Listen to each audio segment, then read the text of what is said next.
अस्सलाम वालेकुम। क्रिकेट हंगामा में नसीम राजपूत एक मरतबा फिर आपसे मुखातिब है। स्याह आंधी पहुंच रही है पाकिस्तान। और माजी में जब कभी स्याह आंधी आती थी तो खौफ से बिल्कुल ही एक जैसे वो कहते थे ना कि गब्बर सिंह आ गया है, माएँ बच्चों को छुपा दें, जिस तरह की उनकी फास्ट बॉलिंग हुआ करती थी। लेकिन हर क्रिकेटिंग नेशन पे कोई ना कोई एक वक्त ऐसा आता है कि वो बहुत टॉप पे चली जाती है या वो फिर थोड़ी नीचे की जानिब सफ़र होता है। वेस्ट इंडीज़ क्रिकेट पे बहुत ज़्यादा अप और डाउन आए। जब अगर मैं 80s तक की बात कर लेता हूँ या 90s के मिड तक की भी बात कर लेता हूँ तो वेस्ट इंडीज़ का फास्ट बॉलिंग लाइनअप जिस तरीके का था, दुनिया की हर टीम को उसने दुश्वारियाँ पैदा की हैं। लेकिन शायद आज उस तरीके की सूरत हाल नहीं है, आज उस तरीके के मसाइल बैट्समैनों के लिए नहीं है। लेकिन अब वेस्ट इंडीज़ आ तो रही है और 3 ODI मैचेस की सीरीज़ खेली जाएगी 8, 10 और 12 जून को। तो मेरे साथ 3 इंपॉर्टेंट शख्सियात गुफ्तगू के लिए मौजूद हैं। इस सीरीज़ को किस तरीके से देख रहे हैं? Former test cricketer Sadiq Mohammad sahab, former test cricketer Haroon Rashid sahab and former test cricketer Tauseef Ahmed sahab. Sadiq भाई अस्सलाम वालेकुम। वालेकुम अस्सलाम। सादिक भाई, मैंने कहा ना, वो जिस दौर में आपने फेस किया था स्याह आंधी को, अब वाली सूरत हाल तो नहीं है? नहीं, वो अब काफ़ी टॉलरेबल हो गई है, प्लेएबल हो गई है। जब जिस ज़माने में हमने खेली थी वेस्ट इंडीज़ की टीम को, आई थिंक कि उन दिनों में बैटरीज ऑफ फास्ट बॉलर्स होते थे और उसके अंदर सबसे ज़्यादा डेंजरस बॉलर्स जो हुआ करते थे, जैसे Michael Holding, Andy Robert, Bishop, Marshall, हैं ये सब, कॉलिन क्राफ्ट भी थे उस वक्त, सिल्वेस्टर ये सब क्लार्क जितने थे। भी प्लेयर थे वो बॉलर्स थे। उनको खेलना बहुत महारत रखती थी और हमने वो कॉन्फिडेंस था कि अगर ये अच्छे हैं और ये अगर तेज़ हैं तो हम भी बुरे नहीं हैं। इस जज्बे से हम ग्राउंड में उतरते थे और इन बॉलरों का सामना करते थे।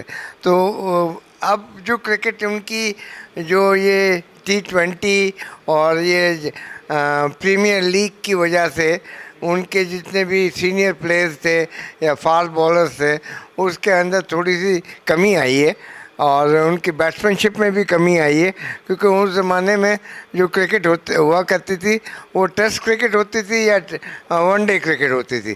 तो उसके अंदर जो प्लेयर्स बैट्समैन भी जो थे वो बहुत ही माने हुए बैट्समैन होते, जैसे रॉन कैनाई है, हंट है, क्या क्लाइव लॉयड, कालीचरण, तो ये सब जितने भी प्लेयर थे बहुत ही।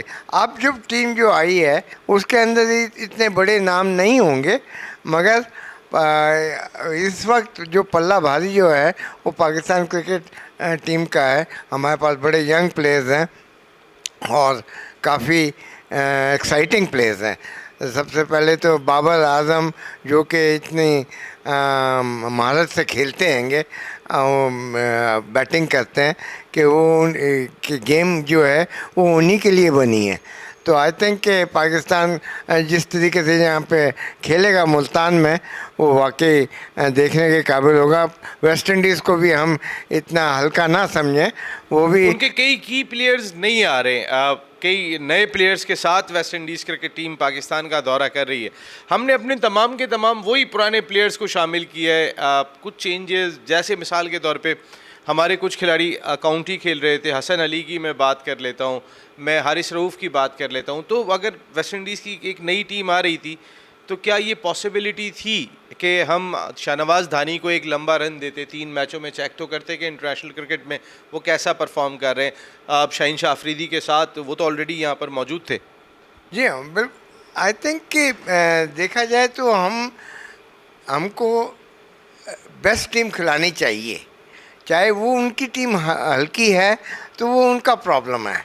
हमारा जो मकसद है कि एक टेस्ट सीरीज़ हो रही है या एक वनडे सीरीज़ हो रही है, इंटरनेशनल सीरीज़ हो रही है, तो हमें जीतना होम ग्राउंड पर लाजिम है। तो इसलिए हमें बेस्ट प्लेयर, अवेलेबल प्लेयर्स जो हमारे हैं उन्हीं को खेलना चाहिए, क्योंकि मैं समझता हूँ कि अगर वीक टीम आई है वो ऑन पेपर वीक होगी, हो सकता है वो यहाँ आने के बाद हमारी पिचेस के ऊपर वो सूट करे और उनके बैट्समैन जो हैं बहुत अच्छी परफॉर्मेंस दे दें और हमें वो डिफीट कर दें। अगर हमें उन्होंने बीट किया तो वो ये एक होम सीरीज़ के लिए बहुत बड़ा झटका लगेगा। बिल्कुल, तो आई ये- थिंक हमें बेस्ट अवेलेबल प्लेयर्स खिलाने चाहिए, चाहे टीम ऑपोजिशन कैसा भी हो। We should not worry about, we should only worry about winning the game. Winning the game important है। हारून भाई, यही आपसे भी सवाल है कि सादिक भाई ने कहा कि हमें आउट ऑफ वे जीतने के लिए जाना चाहिए, हमें कोशिश यही करनी चाहिए कि भाई कैसी भी टीम आ रही हो हमें जीतने के लिए जाना चाहिए, लेकिन कहीं ना कहीं हमें अपनी बेंच स्ट्रेंथ मजबूत करने का मौका होता है। ठीक है, ये वर्ल्ड कप डिवीज़न लीग का ही मैच है, वर्ल्ड कप की क्वालिफिकेशन का ही मामला है, इसमें दो राय नहीं है। लेकिन जितने उनके मेन प्लेयर्स नहीं आए, कैरन पोलार्ड समेत, इवन लिविस समेत, बहुत सारे उनके प्लेयर्स नहीं हैं, हेटमायर नहीं है, तो उनकी गैर मौजूदगी में क्या हम चांस दे सकते थे अपने कुछ प्लेयर्स को? नहीं, देखिए नॉर्मली ऐसे कभी भी नहीं होता, आपने भी खुद ही जैसे बताया, क्योंकि ये वैसे ही वर्ल्ड वन डे चैंपियनशिप के लिए ये मुकाबले ओडीआई वर्ल्ड कप के लिए, ओडीआई वर्ल्ड कप के लिए, तो उसके लिए तो आपको पता ही है कि पॉइंट्स बहुत ज़्यादा इंपॉर्टेंट होते हैं किसी भी चीज़ के लिए। और ये अभी से नहीं है, देखें हिस्ट्री ये बताती है कि जब आपकी एक सेटल टीम होती है, आप कोशिश करते हैं कि उसी कॉम्बिनेशन के साथ जाएं। अगर आप पीछे हमारे दौर में भी अगर आप देखते हैं, हमारे दौर में भी होता यही था कि चाहे ये जितना मर्ज़ी यहाँ पर लोग अच्छे परफॉर्मेंस कर रहे हों, सारा कुछ कर रहे हों, लेकिन जो जब at the time of test matches होता था तो तमाम वो जो न्यूक्लियस था जो कि खेल रहा होता था और अच्छा परफॉर्म कर रहा होता था, उसी को मौके मिलते थे। हम बावजूद जो नए प्लेयर्स आते थे उनको वेट करना पड़ता था, बिकॉज एक्सपीरियंस प्लेयर्स अगर आसिफ इकबाल बैट्समैन हैं या मुश्ताक मोहम्मद बैट्समैन हैं और वसीम हसन राजा जो अल्लाह उनको जन्नत नसीब करे, या हारून रशीद या मोहसिन हसन खान बेंच पे बैठे हुए हैं, तो उनको बैठना पड़ेगा बावजूद इसके कि वो रन्स कर रहे हैं नहीं कर रहे। मौका मिलेगा, डेफिनेटली मिलेगा इन प्लेयर्स को जितने भी हैं। शाहनवाज, धानी एक बहुत ही एक्सेप्शनल टैलेंट है, लेकिन दूसरी तरफ आप ये भी देखें कि आपके पास ये पहला मौका है कि फ़ास्ट बॉलिंग में इतना ज़्यादा टैलेंट आ गया। इससे पहले तो कभी भी हम तो फास्ट बॉलर ढूंढ रहे होते थे, अब आपके पास लाइन लगी हुई है फास्ट बॉलर्स की। इनफैक्ट जो आपको प्रॉब्लम्स हो रही हैं वो आपके बैटिंग डिपार्टमेंट में हो रही हैं। हमारे ज़माने में बैटिंग डिपार्टमेंट में बहुत ज़्यादा लोग हुआ करते थे। सो ये इसको मिक्स एंड मैच ये कैसे करते हैं कैसे नहीं करते, लेकिन मैं ये फील करता हूँ कि जब आप इस किस्म की कंपटीशन में खेल रहे हैं तो आपकी बेस्ट टीम उतरनी चाहिए। वेस्ट इंडीज़ का पॉइंट ऑफ व्यू से मैं ये ज़रूर कहूँगा कि देखें, वेस्ट इंडीज़ वाहिद टीम है जब वो क्रिकेट का टूर्नामेंट कोई खेलती है, क्रिकेट के मैदान में उतरती है तो कंबाइंड यूनिट के तौर पे आती है। मुख्तलिफ आइलैंड्स हैं वो मिल के एक टीम बनाते हैं, वेरेज दुनिया भर के दूसरे स्पोर्ट्स के कॉम्पिटिशन्स में वो एज एन इंडिविजुअल वो जो आइलैंड्स हैं वो पार्टिसिपेट करते हैं। एथलेटिक्स में जमैका अलग जाती है, ट्रिनिडाड अलग जाती है, बारबाडोस अलग जाता है, इसी तरह और दूसरे कॉम्पिटिशन में हो जाते हैं। सो क्रिकेट क्योंकि बहुत ज़्यादा पॉपुलर एक ज़माने में जब थी तो उस वक्त तो ये लोग इकट्ठे होकर बड़े अच्छे अच्छे प्लेयर्स जमा कर लेते थे, क्योंकि मुझे अच्छी तरह याद है कि उनके इंफ्रास्ट्रक्चर को डेवलप करने के लिए भी आईसीसी ने जो वर्ल्ड कप कराया था उनके तमाम ग्राउंड्स को उन्होंने बनाया। उनके वहाँ जो लोकली इतनी ज़्यादा पॉपुलैरिटी क्रिकेट के पॉइंट ऑफ व्यू से नहीं है। जब से ये जो नया इंटरनेट और जो मीडिया की जो इन्फ्लुएंस हुई है उससे बास्केटबॉल में बहुत ज़्यादा इंटरेस्टेड हो गए हैं। यहाँ तक कि क्लाइव लॉयड अपने बेटे को बास्केटबॉल खेलने के लिए यूएसए वो लेकर गया। सो वहाँ पर दूसरी अट्रैक्शंस बहुत ज़्यादा आ गई, अट्रैक्शंस आ गई in terms of different sports. So इसलिए थोड़ा सा डिक्लाइन उनमें आया है। आप देख सकते हैं कि अभी वो फास्ट बॉलर्स वैसे नहीं हैं। एक और बड़ा फ़र्क था कि उस ज़माने में ना हेलमेट्स थे, ना आपके कोई चेस्ट गार्ड्स होते थे, ना बहुत सारे प्रोटेक्शन होते थे, प्रोटेक्शन नहीं थी। अब तो प्रोटेक्शन आ गई। उस ज़माने में बाउंसर्स की रिस्ट्रिक्शंस नहीं थी, अब वो बाउंसर्स की रिस्ट्रिक्शन आ गई, तो क्रिकेट थोड़ी सी ईजी हो गई है। लेकिन स्टिल आई थिंक ये सीरीज़ अच्छी होनी चाहिए। पाकिस्तान का अपर हैंड डेफिनेटली होना चाहिए being a home series. Yes, गर्मी है, इसमें कोई शक नहीं, दोनों तरफ ये प्रॉब्लम्स होंगी क्योंकि मुल्तान में काफ़ी ह्यूमिड एंड हवा भी नहीं चलती। हालांकि 5 से 6 बजे भी अगर शुरू करते हैं तो स्टिल वहाँ पर रात को भी, जैसे कराची में तो रात या इवनिंग प्लेजेंट हो जाती है, वहाँ ऐसा भी नहीं है। सो टैक्सिंग होगा प्लेयर्स के लिए, इसलिए फ़िटनेस के ऊपर और बहुत ज़्यादा दूसरी चीज़ों के ऊपर इंहिसार करना पड़ेगा। लेकिन पाकिस्तान के लिए एक अच्छा मौका है। पाकिस्तान के में बाहर से टीमों ने आना शुरू कर दिया है, तो क्राउड के पॉइंट ऑफ व्यू से मैं ज़रूर कहूँगा कि ग्राउंड में जाके ज़रूर इनको सपोर्ट करना चाहिए। टेलीविज़न पे तो लोग देखते ही हैं, लेकिन मुल्तान के जो वासी हैं उनको चाहिए कि ग्राउंड में जाके अपनी टीम को सपोर्ट करें। तौसीफ भाई, वैसे भी मुल्तान या थोड़े से छोटे शहरों में आमतौर पे मैचेस हमें देखने को नहीं मिले। माजी में जिस तरीके से नियाज़ स्टेडियम हैदराबाद एक एक्टिव ग्राउंड होता था, शेखुपुरा चले जाए, फैसलाबाद में भी अब उस तरीके की क्रिकेट नहीं हो रही। सियालकोट एक ग्राउंड था, अरबाब नियाज़ स्टेडियम, पेशावर एक ग्राउंड था। अब यहाँ पे कहीं पर भी क्रिकेट नहीं होती क्योंकि इंटरनेशनल क्रिकेट काउंसिल के कवानीन ऐसे बन गए, या फिर हमने अपने इन ग्राउंड्स पे इतनी तवज्जो ही नहीं दी कि जो हमें दे देनी चाहिए थी। कोई लोकल एडमिनिस्ट्रेशन के अंडर में है तो लोकल एडमिनिस्ट्रेशन के साथ कौन सी एसोसिएशन के मौजूदा ऑफिशियल जुड़े हुए हमें यही नहीं पता, और वो कितना इन्फ्लुएंस रखते हैं, कितनी डिस्कशन कर लेते हैं। जैसे इमरान खान साहब की हुकूमत में अरबाब नियाज़ स्टेडियम का काम शुरू और उसे असर नो तामीर करने का फ़ैसला किया जा रहा है, या फिर इस्लामाबाद में नया ग्राउंड तामीर करने की बात हो रही थी। अब जो एसोसिएशन के ऑफिशियल्स हैं, जैसे माजी में लोगों को जाना करते थे, एसोसिएशन के ऑफिशियल्स जो होते थे वो बड़ी एक अपनी एक हैसियत रखा करते थे। अब तो एडॉक बेसिस पे पाकिस्तान क्रिकेट बोर्ड ने उन्हें लगा दिया है। अब उनका कितने ताल्लुकात हैं लोकल एडमिनिस्ट्रेशन के साथ? अगर ग्राउंड के बनाने का भी मामला होता है या बेहतरी के लिए काम करना होता है तो भी पाकिस्तान क्रिकेट बोर्ड के ऑफिशियल ठंडे कमरे से निकलते हैं और जाने के बाद वहाँ जाके ये कोशिशें करते हैं कि ग्राउंड में अब क्या काम हुआ है, किस हद तक और काम करने की ज़रूरत है। एक तो मुल्तान में जो मैचेस हो रहे हैं, थोड़ा इस पर रोशनी डालिएगा गर्मी के बाद। और जो हम बात कर रहे थे कि क्या नए टैलेंट को मौका दिया जा सकता है? देखिए, सबसे पहले तो ये कि देखें, जो रिक्वायरमेंट होती है इंटरनेशनल, उसमें हारून भाई बताएंगे इस बात को, यस करेंगे कि 5 स्टार होटल की रिक्वायरमेंट होती है। और मुल्तान का ग्राउंड बहुत ज़बरदस्त ग्राउंड है, जब तक मैंने देखा उस वक्त तो, और ज़बरदस्त स्टेडियम बना हुआ है, सही उसको वहाँ पर भेजा। बट वो जो गर्मी का मसला बताया जा रहा है वो तो ज़ाहिर है एक है। अब ये चीज़ें तो होती हैं, जब आपको सब चीज़ पता है तो उसी तरह आप प्रिपरेशन करते हैं। दूसरी बात, अपने दोनों सीनियर से माजरत के साथ, कि जिस वक्त की आप बात कर रहे हैं उस वक्त बाहर जो बैठे होते थे वो प्लेयर होते थे, नज़र आते थे कि कोई प्लेयर है और वो दिखाई देते थे। इस वक्त आपने जो बात की वो आपने कोशिश ही नहीं की बाहर कोई आन के बैठे। वही लड़के जो 30-35 लड़के जो हमने अंडर 19 से और पाकिस्तान ए तक लाए और अब तक वो खेले जा रहे हैं, वही लड़के मौजूद हैं। 1-2 शायद होंगे उसमें। तो ये एक बहुत बड़ा है। टीमें बनाई जाती हैं ना जब, तो उसमें जो है सबका कसूर है, सबका कसूर है, लेकिन उसमें ज़्यादातर कसूर उनका होता है, कप्तान, कोच, ये वो होते हैं जो, क्योंकि हमारे यहाँ वो बाकी वो खेलने नहीं देते हैं। उनकी जो पसंद का ऑप्शन होता है, पसंद ना पसंद, आप ये बात कर रहे हैं। हमारे यहाँ डोमिनेट वही करते हैं। किसी ने कोशिश नहीं की कि बेंच पे एक से दूसरा लड़का बैठा हुआ हो जो नज़र आता है, जबकि ये नहीं कहेंगे कि हम भी उसमें शामिल हो गए, इसलिए ज़ाहिर है हम सिलेक्शन कमेटी में भी थे, वैसे भी पार्ट रहे। लेकिन मैं ये बताऊं कि वही लड़के खेल रहे हैं जो आज से 3, 4, 5, 6, 7 साल पहले अंडर 19 या उससे पहले बाबर आजम हमारी अंडर 19 की पैदावार है, अंडर 16 के लड़के हैं, सब वही खेल रहे हैं, सारा कुछ है। तो जहाँ तक इसका ताल्लुक है, ये तो हमने कोशिश ही नहीं की। और फिर आपने इस सीरीज़ की बात की, यस, वो जो रैंकिंग की बात है उसमें इस वक्त तो हमें पूरी स्ट्रेंथ से जाना चाहिए। और बड़े मौके आए हमारे पास कि हम अपने प्लेयर्स को जो है वो देख सकें, मगर कोशिश ही नहीं की गई।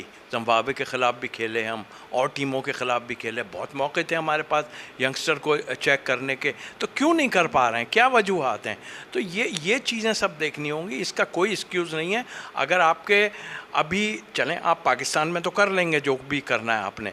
जब आपकी माशाल्लाह इस वक्त आपकी ऊपर के प्लेयर जो हैं 1 से 3 तक बहुत ज़बरदस्त बैटिंग कर रहे हैं, जब ये फेल होंगे फिर मैं पूछता हूँ कि फिर क्या होगा। यूँ कि आपका मिडिल ऑर्डर है ही नहीं कहीं, आपने 3 मिडिल ऑर्डर में रखे हुए हैं। वो प्लेयर जो है, आप रिजवान को आप वनडे में जो है उसकी सॉरी के साथ कि उसकी एज सच इतनी बड़ी परफॉर्मेंस नहीं है, बहुत ज़बरदस्त खेला है T20 और टेस्ट मैच में, बट उसकी इतनी बड़ी परफॉर्मेंस नहीं है। आपको मिडिल ऑर्डर तगड़ा करना है, और फिर अगर ऐसा नहीं है तो आप रिजवान को ऊपर यूज़ करें थोड़ा सा, ताकि पता चले। यूँ कि इसलिए कि वो मिडिल ऑर्डर में अभी तक नहीं, या उसकी रिप्लेसमेंट में तो आप नहीं रख सकते। ज़ाहिर है आप एक कीपर रखते होते हैं तो परेशानियां लोगों को शुरू हो जाती हैं, पहले भी होती रहीं कि भाई आप एक कीपर रख लिया या कोई, तो वो दूसरा परेशान। हालांकि परेशान होने की बात नहीं है, 2 कीपर हों तो कोई फ़र्क पड़ने वाला इसलिए नहीं है कि आपको रेस्ट भी मिल सकता है। तो जब आप किसी को चांस ही नहीं देंगे तो फिर कहाँ से आप रिप्लेसमेंट किसी की लेके आ सकते हैं? बहरहाल ये सीरीज़ हमारे लिए मुल्क में हो रही है, दूसरी बात जहाँ हो रही है हमारा अपना वो है, बट उनको इतना इजी मत लें। गर्मी है, जो कुछ भी है, बट उनको इतना इजी ना लें तो अच्छा है। बिल्कुल। सादिक मोहम्मद साहब, जैसे अभी मिडिल ऑर्डर बैटिंग की बात की तौसीफ़ अहमद साहब ने, हमने ये देखा कि T20 क्रिकेट में बाबर आजम ओपनर नहीं थे या रिजवान ओपनर नहीं थे, लेकिन उन्होंने ऊपर जाके अच्छा परफॉर्म किया, वो उस जगह पे एडजस्ट हो गए। जो ओपनर हैं वो फ़खर जमान 3 नंबर पर आ गए। जिस तरह ODI क्रिकेट में इस वक्त हम मिडिल ऑर्डर बैटिंग के लिए ढूंढ रहे हैं कि कोई 5 या 6 नंबर का अच्छा मुस्तनद बैट्समैन हमें दस्तयाब हो जाए जो बारी को लेके चलने की भी सलाहियत रखता हो। कभी हम आसिफ की तरफ देख रहे होते हैं, फिर इफ्तिखार की तरफ देख रहे होते हैं, फिर आसिफ की तरफ देख रहे होते हैं, फिर इफ्तिखार की तरफ देख रहे होते हैं। Why not Shan Masood? मेरे एक सवाल है कि जब आपने माजी में भी रमीज़ राजा तो मिडिल ऑर्डर बैट्समैन आए थे, उसके बाद वो ओपनर बन गए थे, ऐसी एग्जांपल्स बहुत सारी मौजूद है। मोहसिन हसन खान साहब मिडिल ऑर्डर आए थे, वो ओपनर बन गए थे। तो क्या हम किसी ओपनिंग बैट्समैन को कि जो अच्छी फॉर्म में रन्स कर रहा है, क्या हम उसको मिडिल ऑर्डर में ट्राई नहीं कर सकते? देखिए, T20 के अंदर तो बाबर आजम और रिजवान अगर ओपन करते हैं तो वो तो कहीं जवाब बनता है यहाँ। मगर अगर आप ODI क्रिकेट के अंदर जहाँ 50 ओवर का मैच है, वहाँ पर आपको प्रॉपर जो टेस्ट बैट्समैन के जो लेवल ओपनर्स जो हैं उनको खिलाना चाहिए। और आपके बाबर जो है वो नंबर 4 पे आए, और इमामुल हक जो है वो एज एन ओपनर आता है, वो उसके अंदर कंटिन्यू करे इन ODI के अंदर। देखिए ना, ओपनर आपके फ़खर जमान और इमामुल हक हो गए, ठीक है ना। अब आपके पास 3 नंबर का जहाँ पे आपने अब्दुल्ला शफीक को रखा हुआ है। कहने का मकसद है कि अब्दुल्ला शफीक के साथ अगर आप शान मसूद को भी रखते हैं कि 3 नंबर पे कौन ज़्यादा बेहतर परफॉर्म करता है और वो इस स्लॉट को हासिल करे। 4 पे फिर आपके बाबर आ जाते हैं, 5 पे जो है वो, मैं बात इसलिए कर रहा हूँ, ये 5 नंबर पे चले रिजवान आ जाती तो 6 नंबर पे भी आपको एक बैट्समैन दरकार होता है। वहाँ पर आपको जो टीम कॉम्बिनेशन एक्चुअली जो होना चाहिए वो 5 प्रॉपर बैट्समैन और 5 प्रॉपर बॉलर, और Rizwan as a wicket keeper batsman होना चाहिए। तो वो जो 5वां बैट्समैन है हम उसको तलाश कर रहे हैं, क्योंकि 5वां बैट्समैन जो है वो आप एक उसको भी आप खिला सकते हैं, क्या कहते हैं जिसको अभी हार्ट अटैक हुआ था, आबिद अली को। He is also technically is very sound, very good.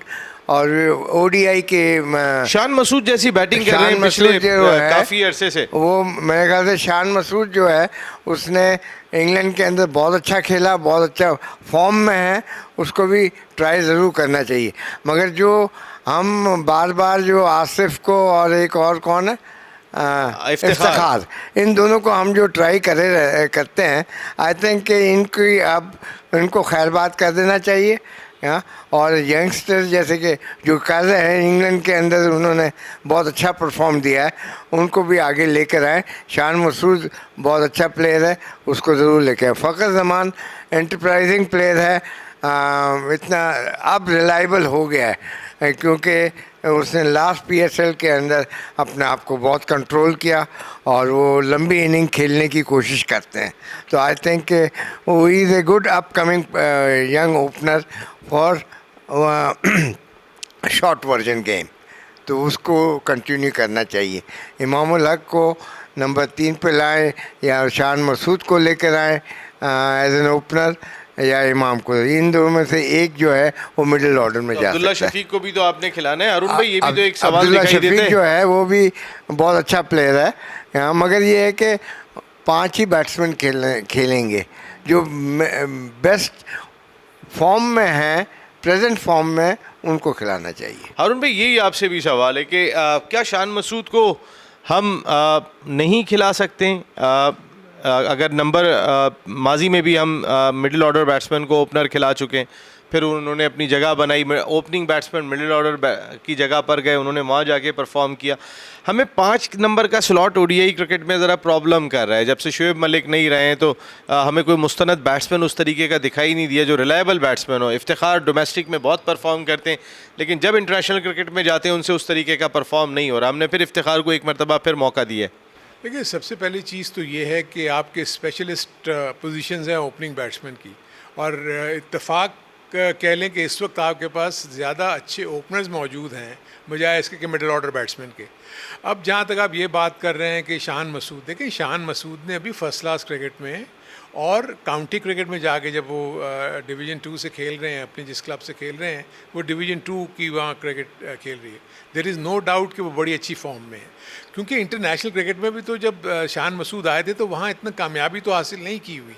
अब जो उसके मुकाबले में अगर इमामुल हक रन्स कर रहा है या अब्दुल्ला शफीक इंटरनेशनल क्रिकेट में रन्स कर रहा है और फ़खर जमान इंटरनेशनल क्रिकेट में रन्स कर रहा है, तो आप कैसे इंटरनेशनल प्लेयर्स को जो कि वहाँ रन्स कर रहे हैं उनको ड्रॉप करके एक ऐसे प्लेयर को जो कि वो डोमेस्टिक क्रिकेट खेल रहा है वहाँ वो परफॉर्मेंस कर रहा है उसको आप ले देंगे, बावजूद इसके कि वो बड़े अच्छे रन्स कर रहा है, इसमें कोई शक नहीं है। अगर आपने बैटिंग ऑर्डर में चेंज भी करना होगा तो आप 4 ओपनर्स तो 11 में नहीं डाल सकते ना। अगर मैं मानता हूँ कि शान मसूद को और इमाम को अगर ओपन करा दें, क्योंकि फ़खर जमान तो T20 में भी नंबर 3 पे बैटिंग करते हैं ना, तो नंबर 3 पे बैटिंग कर सकते हैं, बट चौथे प्लेयर को जो अब्दुल्ला शफीक की सूरत में है या शान मसूद की सूरत में है, क्या उसको नंबर 6 पे बैटिंग करवाएंगे आप? अगर आप अपने बैटिंग ऑर्डर बनाते हैं तो ये इशू, अगर 5 और 6 का बैट्समैन आपको मिल ही नहीं रहा, अगर आप उसको लेके आ रहे हैं तो वो परफॉर्म ही नहीं कर रहा। मैं उसका आपको बताऊं कि फिर उसका नुकसान क्या होगा।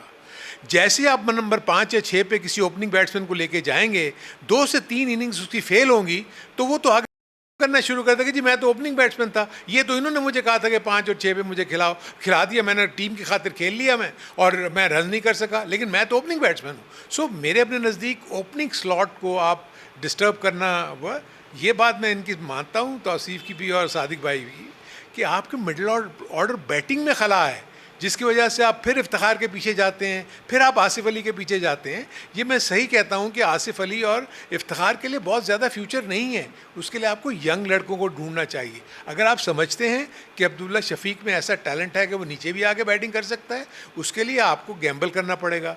मैं तो शान मसूद को तो नहीं समझता कि उसको मिडिल ऑर्डर में आना चाहिए।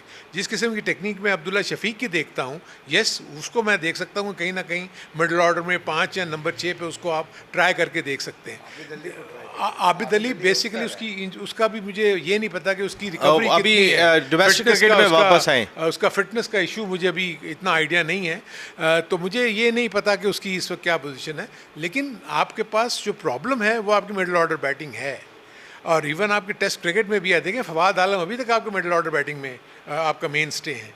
सो आपको ये अपनी डोमेस्टिक क्रिकेट में ऐसे प्लेयर्स तलाश करने हैं जो कि फर्स्ट यंग भी हों और जिनके में पोटेंशियल भी है, जो आगे जाके लंबी क्रिकेट खेल सके। देखिए हैदर अली को भी आपने बहुत अभी ट्राई किया है, हैदर अली भी इनकन्सिस्टेंट हैं इंटरनेशनल लेवल के ऊपर। सो आसिफ अली भी कई भी सूरत है इनकन्सिस्टेंट हैं, इफ्तिखार भी और इनकन्सिस्टेंट भी। है। आपने इतना तीनों फॉलो करते हैं क्रिकेट को, मोहम्मद नवाज में क्या वो कैपेबिलिटी मौजूद है कि उनको एज ए बैट्समैन का भी रोल दिया जाए और वो गेंदें भी करें? नहीं, एज ए बैट्समैन का रोल उसको आप नहीं दे सकते, as an allrounder he is a good bowler, अच्छा प्रॉस्पेक्ट है। वो भी जैसे भी तौसीफ बता रहे थे, वो भी अंडर 16 का ही प्रोडक्ट है। अंडर 16 का जो बैच जिसमें शादाब खान हो गए, मोहम्मद नवाज हो गए, बाबर हो गए, इमाम हो गए, ये सारा वही लॉट है जो कि वहाँ से निकल के ये ऊपर आके अभी ये यंग हैं, ये आगे खेलेंगे। सो मेरे अपने नज़दीक नवाज़ अच्छी जगह फिल कर सकता है एज ए फिफ्थ बॉलर, जैसे कि सादिक भाई ने कहा। सो वो नीचे आके बैटिंग भी कर सकता है, तो आई थिंक उसके आपके लिए बोनस है। लेकिन मसला ये है कि वो इंजर्ड था, वो टीम से बाहर था। देखिए जब आप इंजर्ड होके बाहर हो जाते हैं ना, तो आप वापस आके उसी फॉर्म को नहीं ले सकते। यही वजह मैं देखता हूँ कि जहाँ शादाब खान अनफिट होते हैं, वो टीम से बाहर होते हैं और स्ट्रेट अवे फिटनेस गेन करते के बाद वो इंटरनेशनल टीम में आ जाते हैं। ऐसे नहीं है।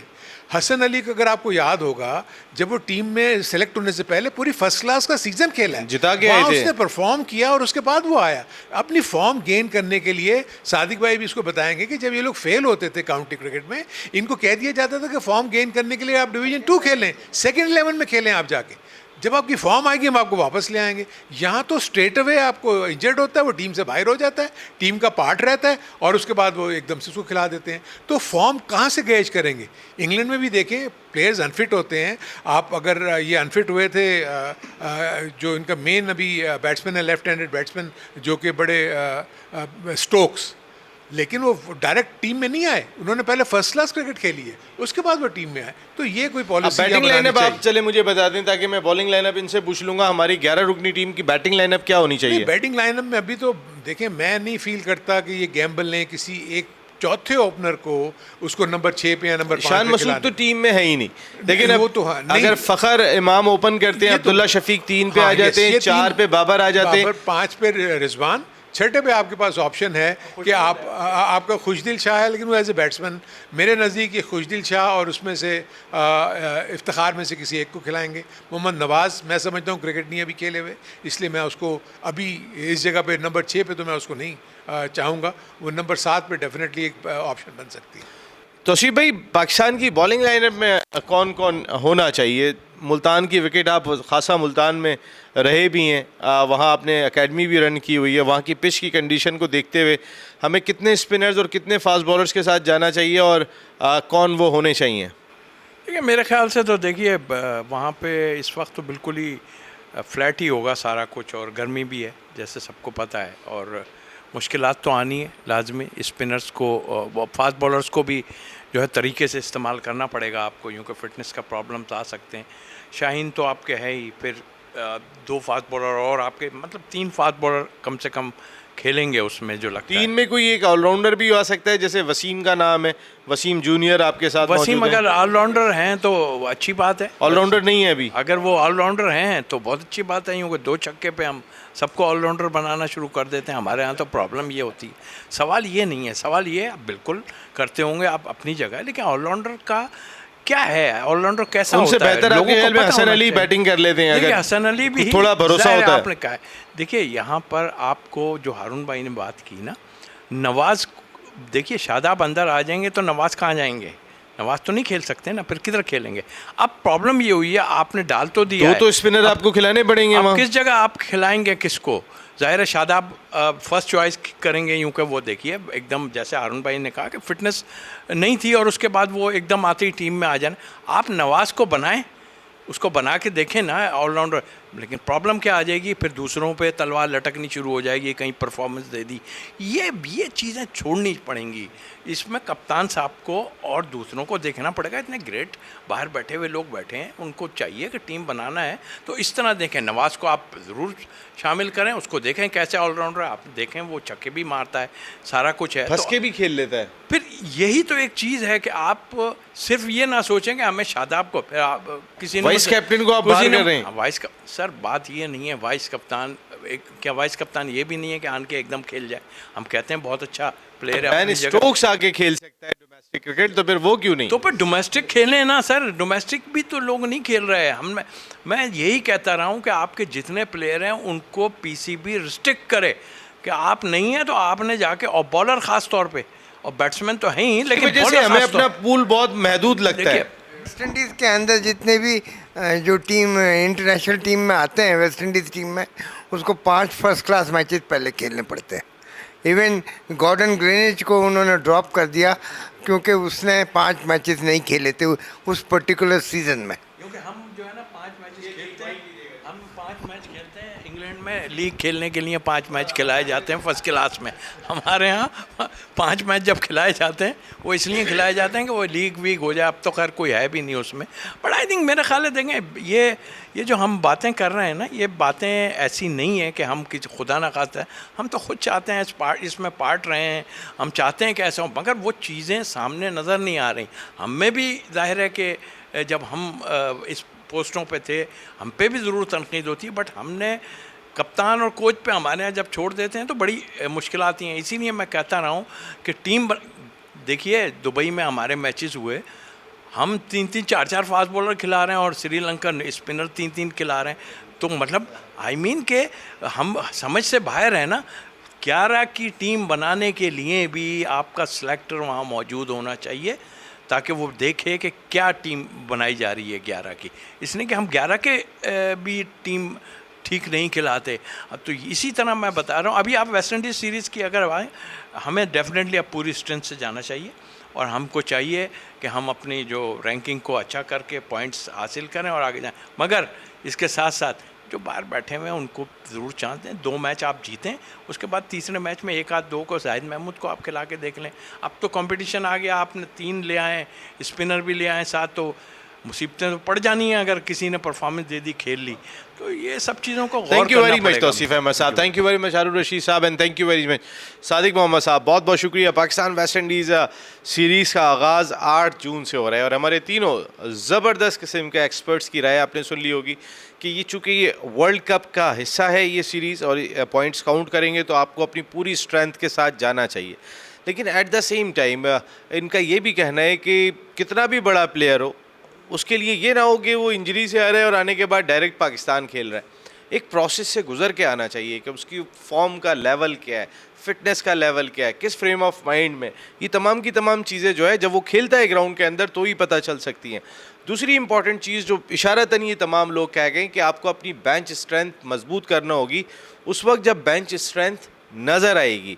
अगर उन्हीं 11 के गिर्द या 12-13 के गिर्द अगर पूल हमारा घूमता रहेगा तो फिर पीछे कौन है, किसको क्या पता है। इस चीज़ की जानिब भी तवज्जो देने की बहुत ज़रूरत है। या नसीम राजपूत अपनी पूरी प्रोडक्शन टीम के साथ चाहता है इजाज़त। क्रिकेट हंगामा चलता रहेगा। जल्द मिल रहे हैं। टिल देन अल्लाह निगहबान।